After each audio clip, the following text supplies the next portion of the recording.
同性相關。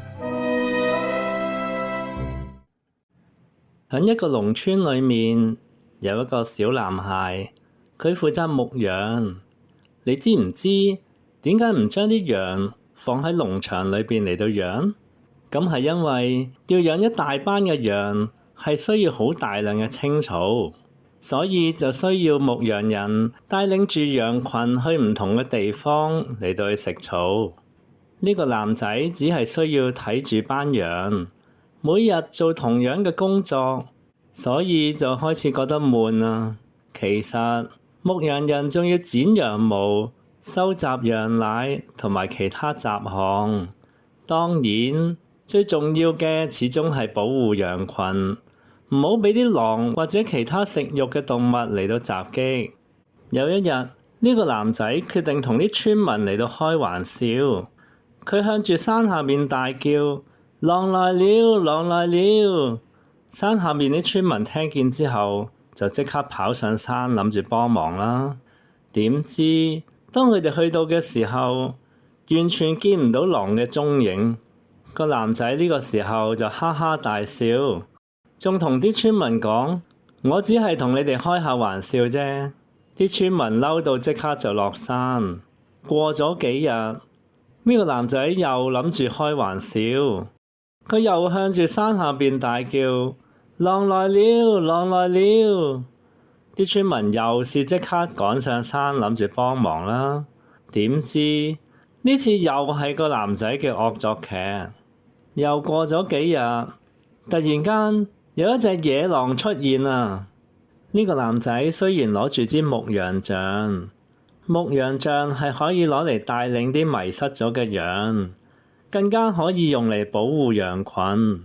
不過呢個男仔從來都冇做到保護嘅準備，佢知道呢次大件事啦，於是就即刻向山下大叫：狼來了，狼來了！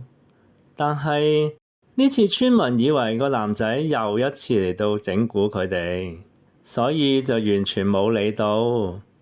結果隻野狼攻擊羊群，咬死咗好多隻羊。呢個故事教訓我哋唔好講大話。狼來了係一個寓言故事，話俾我哋知講大話係一種唔好嘅行為，又唔尊重人，亦都會失去人哋對我哋嘅信任。我哋要誠心咁嚟到去對待人，唔好利用人哋嘅信任，一次又一次嚟到去呃人，否則到有事嘅時候就冇人會再信我哋噶啦。聖經嘅記載係真實嘅，其中有一個人，佢叫彼得，佢同樣3次講大話，到底佢嘅結局又會點呢？等我慢慢話俾你聽啦。聖經記載咗一個人叫耶穌，佢喺馬槽度出世，自細就得到神同人嘅喜愛。長大之後，佢專心傳講上帝，即係創造天地嘅神，分享神愛世人嘅信息。佢亦都收咗12個學生，同佢哋一齊生活，又教導佢哋。耶穌除咗傳講信息，又會施行神蹟、醫病啦、趕鬼，甚至令死人復活等等。佢嘅行為令到大家都好愛戴佢，但係就得罪咗當時嘅宗教領袖，所以宗教領袖就想陷害耶穌。有一日，耶穌同佢嘅學生預言自己將會被迫害。啲學生就會逃跑，離開佢而去。其中一個學生叫彼得，佢即刻就話：就算其他人會走開，但係我係唔會離開你㗎。耶穌就對彼得話：我好肯定咁話俾你聽，今晚雞叫之前，你會3次唔認我。彼得話：我就算要同你一齊死，都唔會唔認你㗎。後來耶穌俾人捉嘅時候，佢啲學生就四處逃跑，就好似耶穌預言咁樣。當耶穌俾人捉去見大祭司嘅時候，只係剩返2個學生跟喺人群後面，其中一個係彼得。當時係夜晚，個天好黑，所以冇人認得出彼得。不過由於實在太凍啦，彼得就同其他人一齊走到火爐邊嚟到取暖。有一個女僕人藉住啲火光見到彼得，就話：你一向都係同耶穌佢哋一齊噶。彼得就即刻話：我唔知，亦都唔明你講緊乜嘢。然後就即刻走開。另一個女人見到彼得，又對大家講：呢個人同耶穌係一齊噶。彼得又話：我根本唔認識耶穌。再過咗一陣，又有人對彼得話：你係同耶穌一齊噶，聽你嘅口音就知啦。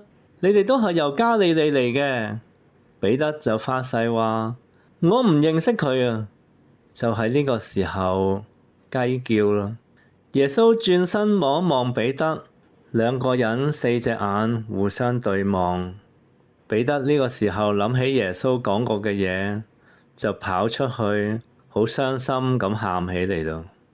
耶穌最後被釘喺十字架上邊，受死埋葬，但係佢戰勝咗死亡，第3日從死裏面復活。因為耶穌明白人嘅軟弱，所以當佢再見返彼得嘅時候，並冇怪責彼得，反而安慰佢，鼓勵佢重新企返起身，去幫助其他軟弱嘅人，並且要建立教會，傳揚上帝嘅信息。耶穌話：我係好牧人，好牧人為羊捨命。耶穌話只係為咗賺錢打工而去看住啲羊嘅，唔係好牧人，因為羊唔係佢自己嘅。當狼嚟到攻擊羊嘅時候，佢哋為咗保住自己條命，就會劈低啲羊嚟到逃跑。就好似《狼來了》裏邊嘅男仔，佢唔會盡心盡力去照顧啲羊，更加唔會誠心誠意嘅嚟到對待村民，令到其他人完全對佢失去信心。而耶穌就係一個好牧人，佢認識啲羊，羊亦都認識佢。佢明白彼得嘅軟弱，同樣明白我哋嘅軟弱。佢願意幫助彼得，同樣願意幫助我哋。更加重要嘅係，耶穌呢個好牧人，佢願意為羊捨命。主耶穌為咗拯救有罪嘅人，佢願意捨棄自己條命，釘死喺十字架上邊，將我哋從罪裏邊拯救出嚟。